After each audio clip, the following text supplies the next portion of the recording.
Alopecia, the silent nightmare haunting millions around the world.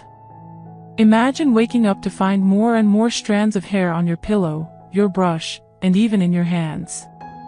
Gradually, those once small patches become impossible to ignore, and before long, the person staring back at you in the mirror isn't the same. This is the reality of alopecia, a condition that affects far more than appearances. It strikes at a person's identity and confidence, leaving emotional scars that can last a lifetime. Alopecia is not just about losing hair, it's about losing a part of oneself. Today, we're diving into what alopecia truly is, what causes it, and how to combat it. Stick with me to the end of this video, because every detail can help you understand this life-altering condition. What is alopecia? Alopecia is the medical term for hair loss, and it's a problem that, although common, carries a deep emotional toll. This isn't just normal, everyday shedding. Alopecia is marked by hair loss that can be sudden, persistent, and sometimes even permanent. For many, this journey is far more than cosmetic. It's an inner struggle with self-image and identity that can change how they see themselves and how they interact with the world. What causes alopecia? Alopecia can stem from a variety of factors, many of which remain unclear. Genetic predisposition, autoimmune conditions, high levels of stress, hormonal changes, and even certain chronic illnesses can all play a role. Often, the immune system mistakenly targets the hair follicles, leading to sudden and, at times, irreversible hair loss.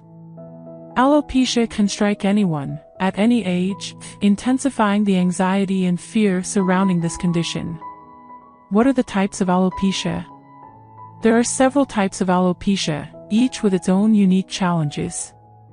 Alopecia areata. This type is marked by round patches of hair loss, which can progress unpredictably. In severe cases, it can lead to complete hair loss on the body. Androgenetic alopecia.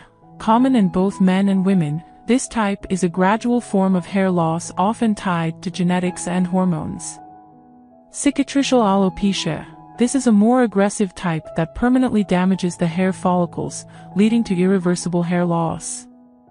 Diffuse alopecia. Hair falls out across the entire scalp and can be triggered by stress, hormonal changes, or certain medications. Each type has its own set of impacts, and the uncertainty about the condition's progression is often one of the hardest aspects for those affected. What are the symptoms of alopecia? The early signs may be subtle: extra hair on your pillow, small bald patches appearing on your scalp, hair thinning, and even increased sensitivity on the scalp. Alopecia can progress silently and gradually, which often means people don't realize how severe it is until it's advanced. The sooner alopecia is identified, the better the chance of effective treatment. What tests are used to diagnose alopecia? To get a proper diagnosis, it's essential to consult a dermatologist.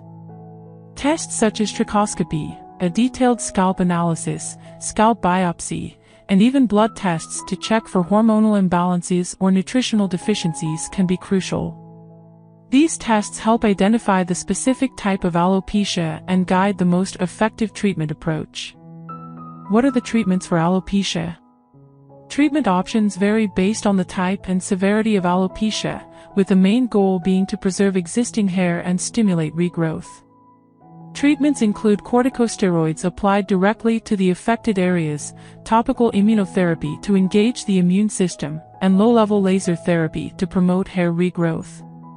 There's also PRP therapy, platelet-rich plasma therapy, which uses the patient's own blood to strengthen the hair follicles. What medications are used to treat alopecia? In addition to topical treatments, several oral medications are prescribed to help manage the condition. Minoxidil, a well-known treatment for stimulating hair regrowth. Finasteride, commonly used for androgenetic alopecia, especially in men.